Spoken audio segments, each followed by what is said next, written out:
Hello সবাইকে, Portugal dream এই ব্লগে সবাইকে স্বাগতম। আশা করি সবাই ভালো আছেন। আমার ভয়েস ক্লিয়ার শোনা যাচ্ছে নাকি জানাবেন, কারণ আমি বাইরে থেকে ব্লগ করতেছি। বাইরে অনেক সময় বাতাসের কারণে শব্দ ক্লিয়ার হয় না, হয়তো এই কারণে যদি আপনার ক্লিয়ার শুনে থাকেন একটু জানাবেন। আজকে যে ব্যাপারটা নিয়ে কথা বলতে চাচ্ছিলাম, যে পর্তুগালের যেহেতু আপনার আইন কানুন সব চেঞ্জ হচ্ছে, এটা তো আপনারা জানেনই।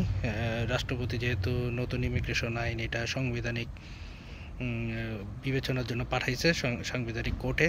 এটা এখনও তারা কিছু জানায় নাই, কিন্তু রাষ্ট্রপতি আসলে খুব বেশি ইয়েতে নাই, আশাতে নাই, কারণ সে মনে করতেছে সাংবিধানিক কোর্ট এটা পর্যালোচনা করে সময় মতো রেসপন্স নাও দিতে পারে। যদি এরকম হয় তাহলে যেটা হবে যে আপনার এই আইনটা আবার রাষ্ট্রপতির কাছে ফেরত আসবে এবং রাষ্ট্রপতি এটাকে আবার সিগনেচার করে দিবে। কারণ এটা যদি আবার সংসদে পাঠায় ডিসকাশনের জন্য, সংসদে তো সংখ্যাগরিষ্ঠরাই আপনারা জানেন ডানপন্থী বা কট্টর ডানপন্থী, তো এরা দেখা গেছে যে এটাকে আবার একই রাখবে এবং সেই প্রসেসেই যাবে। তো রাষ্ট্রপতি হয়তো আবার এটা কোনো পরিবর্তন না করে এটাকে অ্যাপ্রুভাল করে দিবে। তো এরকমই সম্ভাবনা আছে।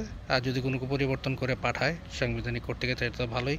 আর না দিলে রাষ্ট্রপতির কাছে ফেরত আসলে রাষ্ট্রপতি খুব সম্ভবত এটাকে অ্যাপ্রুভ করে দিবে। তো এইরকম হচ্ছে কন্ডিশন। যদি এরকম হয় তাহলে তো আসলেই খুবই খারাপ হবে।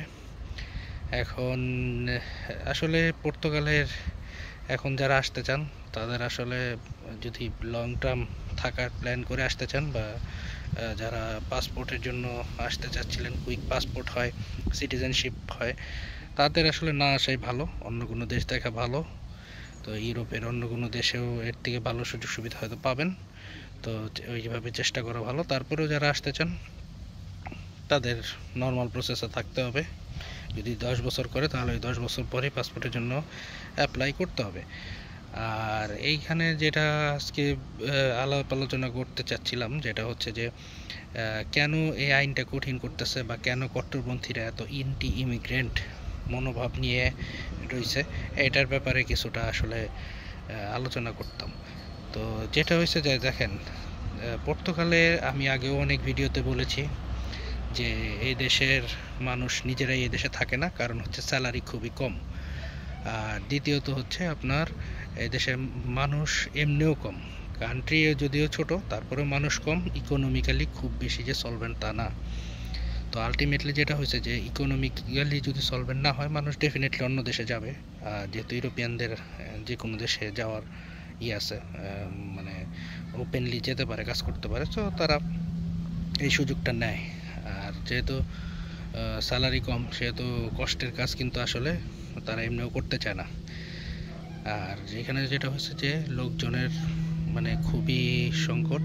এই যে আপনারা যারা আইমাতে অ্যাপয়েন্টমেন্ট পান না, বা আইমাতে অ্যাপয়েন্টমেন্ট পেতে যাদের সমস্যা হয়, এটা কিন্তু মেন কারণই হচ্ছে তাদের লোকবল নাই। তারা আসলে জিনিসটাকে ঠিক মতো অ্যারেঞ্জ করতে পারতেছে না। এখন আপনার যে পরিমাণ ফাইল ব্যাকলগ আছে, বা যে পরিমাণ ফাইল জমা পড়ছে বা পড়তেছে, সেই তুলনায় কিন্তু তাদের সার্ভিস দেওয়ার মতো লোক নাই। এটা কিন্তু সর্বক্ষেত্রেই। এখন সেগা যেটা mainstream party, right wings বা কট্টরপন্থী, যারা ইমিগ্রেশনকে কঠিন করতে বলতেছে, তাদের কথা হইতেছে যে আমার দেশের লোককেই আমরা সার্ভিস দিতে পারতেছি না।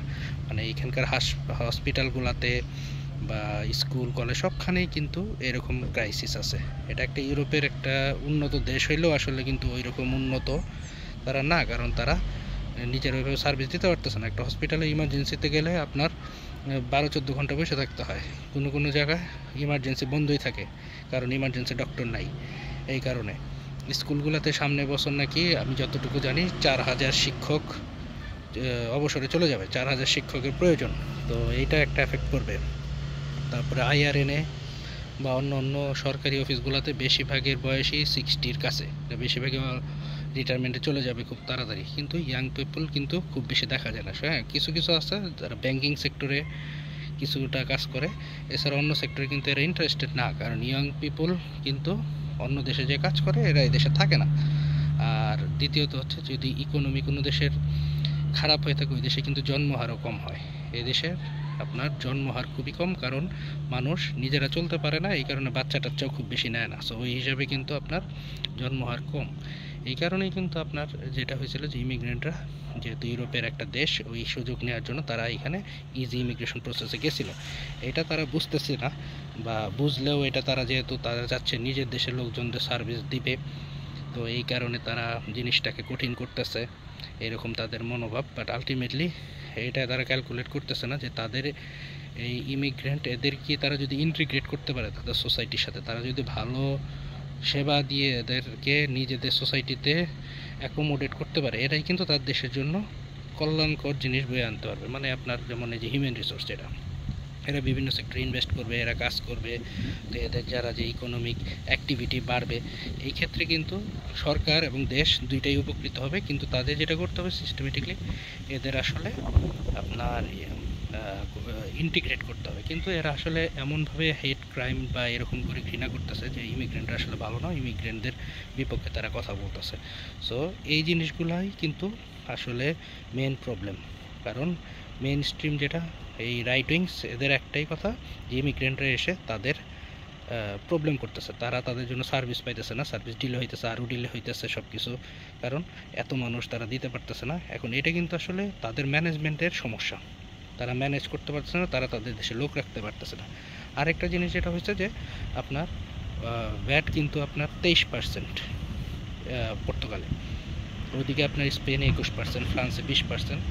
তো আপনার যদি একটা প্রোডাক্ট কিন্তু আপনার 23% ভ্যাট দিতে হয় এরকম দুর্বল ইকোনমির কান্ট্রিতে, তাদের জন্য কিন্তু আসলে মরার উপর খাড়ার ঘাড় মতোই অবস্থা। তো আলটিমেটলি এই জিনিসগুলো কিন্তু তারা মাথায় নিচ্ছে না। তারা অনেক কিছু চাইলে কনসিডার করতে পারে, তারা চাইলে যেসব profession highly qualified, highly demandable, মনে করেন ডাক্তার বা ইঞ্জিনিয়ার, তাদের যদি স্যালারিটা ট্যাক্স ফ্রি করে দেয়, তাহলে দেখা গেছে হয়তো অনেকেই ইন্টারেস্টেড হবে তাদের দেশে এসে প্র্যাকটিস করার।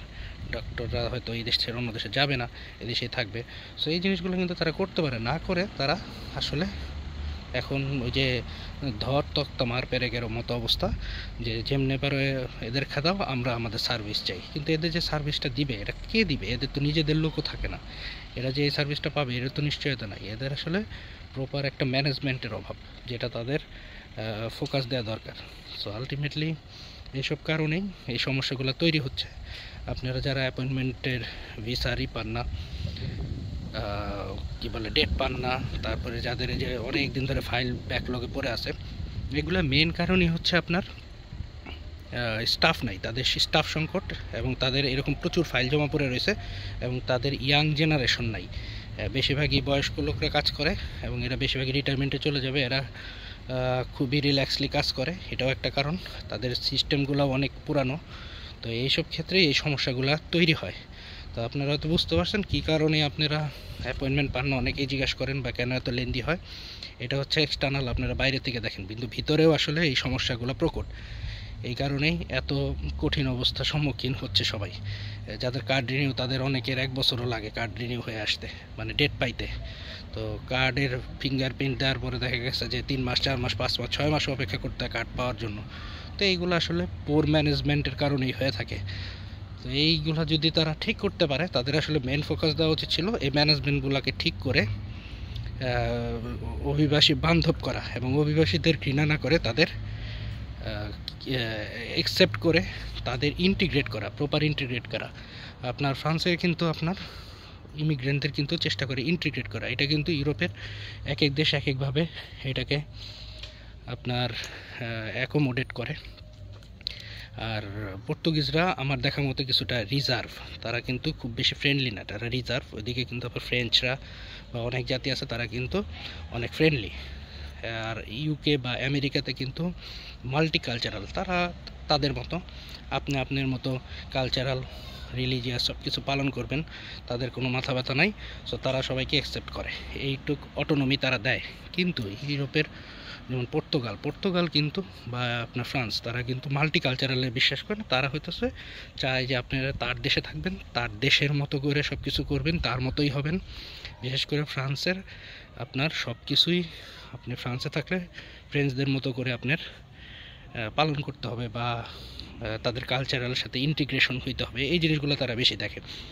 আর পর্তুগিজরাও চায়, ইউরোপিয়ানরা সবাই কম বেশি চায়, কিন্তু পর্তুগিজরা অনেক রিজার্ভ, তারা নিজেদের মধ্যে নিজেরা থাকতে পছন্দ করে।